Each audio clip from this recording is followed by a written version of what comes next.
यांचं ठरलेलं अंतर्गत मला झालं माहित मायरोबी मराठीचे मंत्री आमदार प्रेम करणार येतं हो ना ते हळूच सांगत आमचं असं असं ठरलं म्हणलं ओके तू गप्प बसा तू नाव नाही घ्या मला सांगणार फक्त म्हणजे तो पाय पडतो नाव घेऊ नको नाही तर लयच वाजत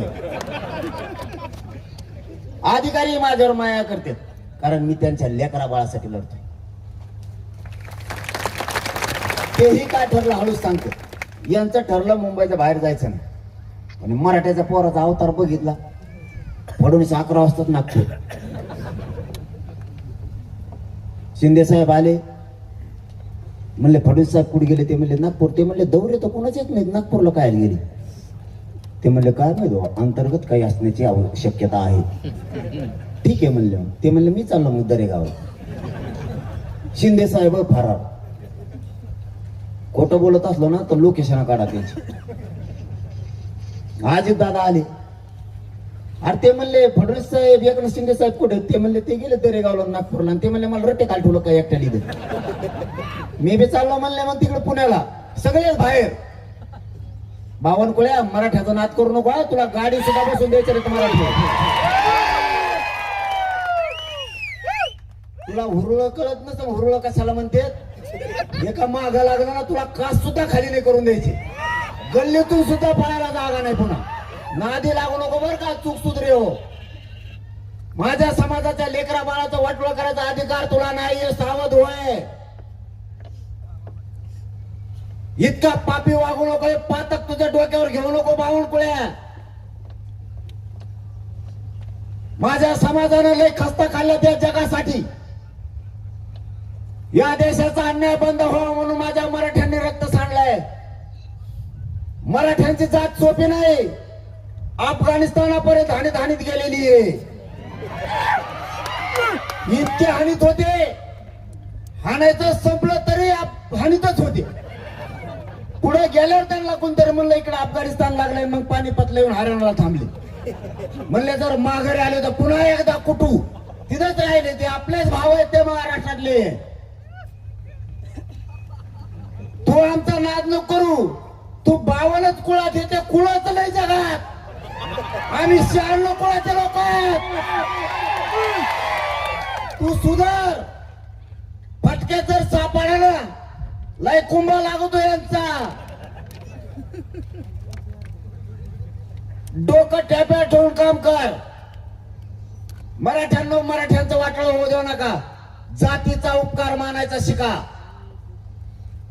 समाजाचा उपकार कधीच विसरायचा नाही पुढच्या काळात कायम एकजूट राहायचं समाजाला खाली मान घालून जगावं लागणार असं एक पाऊल आपण उचलायचं नाही तुमच्या आणि माझ्या सगळ्यांवरती जबाबदारी आहे समाज मोठा करायची समाजाचे लेकरं सुखी समाधानी करायचे सगळ्यांवरती जबाबदारी आहे जबाबदारी पार पाडायची तरच पुढच्या पिढ्या जगणाऱ्या नाहीत जगायच्या नाहीत सावध व्हा आणखी वेळ हातातून गेलेली नाही हातातोंडाला आलेला घास बावनकुळ्यांनी हिसकावण्याचा प्रयत्न केलाय आपल्या लेकराच्या अन्नात त्याच्या ताटात विष काढू देऊ नका कोणाला समाज मोठा माना आणि 29 ऑगस्टची तयारी जोरदार करा एकाही मराठ्याने घरी राहायचं नाही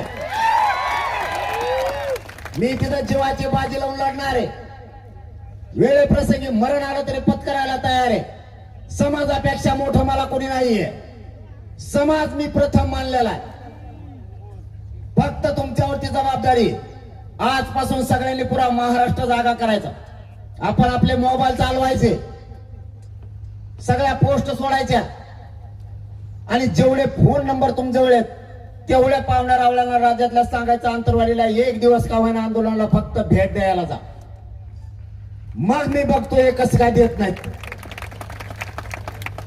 आपण आता यावेळेस पूर्ण ताकदीनं तयारी केली राज्याची पण तयारी झाली आता आम्हाला ही तुमची लाट बघून विदर्भातून फोन यायला लागले आम्ही कुणबी येत आम्हाला आरक्षण येत पण या आमच्या आम्ही तुमच्या मराठ्यांच्या लेकरा बाळासाठी रडायला तयार आहेत याला म्हणतात मराठ्यांची ताकद आणि जिजाऊंच्या छत्रपतींच्या विचार लेकर आणि जात संकटात सापडल्याच्या नंतर कसं धावून जायचं ना हे मराठ्याकडून शिकाव त्यासाठी आपल्या मराठ्यांच्या नेत्यावर बी ध्यान ठेवा कोण कोण येत नाही कोण घरी राहतो त्या टायमाला मला सांगा फक्त, मी बरोबर कार्यक्रम लावतो त्याचा, लय जणांचा लावलाय मी. बारीक लक्ष ठेवायचं, येतोय का नाही. जेव्हा आपल्यात नाही, जेव्हा आपल्या संकटात पोराच्या संकटाच्या काळात नाही, तेव्हा आपला नाही. जेव्हा आपल्यात आहे त्याच्या पाठीशी खंबीर राज्यातल्या मराठ्यांनी उभा राहत जायचं, त्याला अवघड पडू द्यायचं नाही. कोणी पण असू दे, पक्ष भिक्षा आपल्याला काय देणं घेणं नाही कोणाचं. जात मराठा जातच आपल्यासाठी पक्ष आहे. जगाच्या पाठीवर एवढा मोठा बलाढ्य मराठा समाज, याच्यापेक्षा पक्ष मोठा पाहिजे कोणचा. फक्त उद्यापासून तयारी करा. एकाने सुद्धा शांत बसायचं नाही. गावोगावी जाऊन बैठका घेऊन घराघरातल्या मराठ्यांना सांगायचं आणि आंदोलन मात्र शांततेत करायचं. कुणी जाळपोळ दगडफेक करायची नाही. शांततेत, नुसते मराठी शांततेतच मुंबईत आलती, एका झटक्याच जी आर झाला. आता काहीच राहिलं नाही, फक्त अंमलबजावण्या करून घ्यायच्या सगळ्या. सगळ्यांनी मात्र आजपासून कामाला लागा. समाजाची जबाबदारी तुमच्या पण खांद्यावरती आहे. कधी काळी एखाद्या वेळेस मी आसन नसन, कारण शेवटी शरीर आणि मी लई टोकाचं उपोषण करतो. समाजाला उघड्यावर पडून देऊ नका माझ्या. मी तुमच्या चरणाला हात लावून सांगतो, तुमच्या पाया पडून सांगतो, माझा समाज खूप क्षत्रिय आहे, खूप लोकांसाठी लढला आहे. समाजाने खूप कष्ट केले. समाजाच्या सोन्यासारखे लेकरं उघड्यावर पडू देऊ नका. समाजाच्या पाठीशी फक्त उभा राहायचं. समाजाच्या लिकी बाळीला, लेकरा बाळाला एकटं पडू देऊ जाऊ नका. कारण मी कधी हाईन कधी नाही अशी परिस्थिती माझी शरीराची झालेली. सारखे सारखे उपोषण करून करून मला चालण्यापासूनचा त्रास आहे, झोपण्यापर्यंतचा त्रास आहे. मला दिवसातून एखादं जेवण जात नाही, जात पण नाही.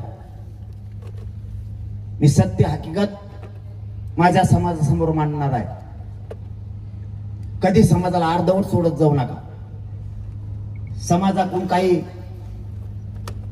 अडचणी जर तुमच्या कानावरती आल्या तर जबाबदारी खांद्यावर ठेवत जा. समाजाचे सोन्यासारखे लेकरं उघड्यावरती पडून देऊ नका. समाज वाचवायचा आणि समाज मोठा करायचा, यासाठी सगळ्यांनी एकमेकाला मदत सहकार्य पण करत जायचं आणि समाज हळूहळू आपल्याला उंचीवरती न्यायचा. समाजाने जी प्रतिष्ठा कमवलेली ती प्रतिष्ठा कधीच आपण कमी होऊ द्यायची नाही, ही आपल्या खांद्यावरती जबाबदारी. आणि सगळ्यांनी 29 ऑगस्टच्या आंदोलनाची सगळ्यांनी तयारी करा. जिल्हा आणि राज्यभर सांगा, मला आता पुढेही कार्यक्रमासाठी जायचंय. तुम्ही इतक्या ताकदीने जमलात, खरंच तुमचा मनापासून मी नतमस्तक आहे. मराठा समाज तुमचा उपकार कधीच विसरणार नाही. धन्यवाद. सगळ्यांना जय शिवाय.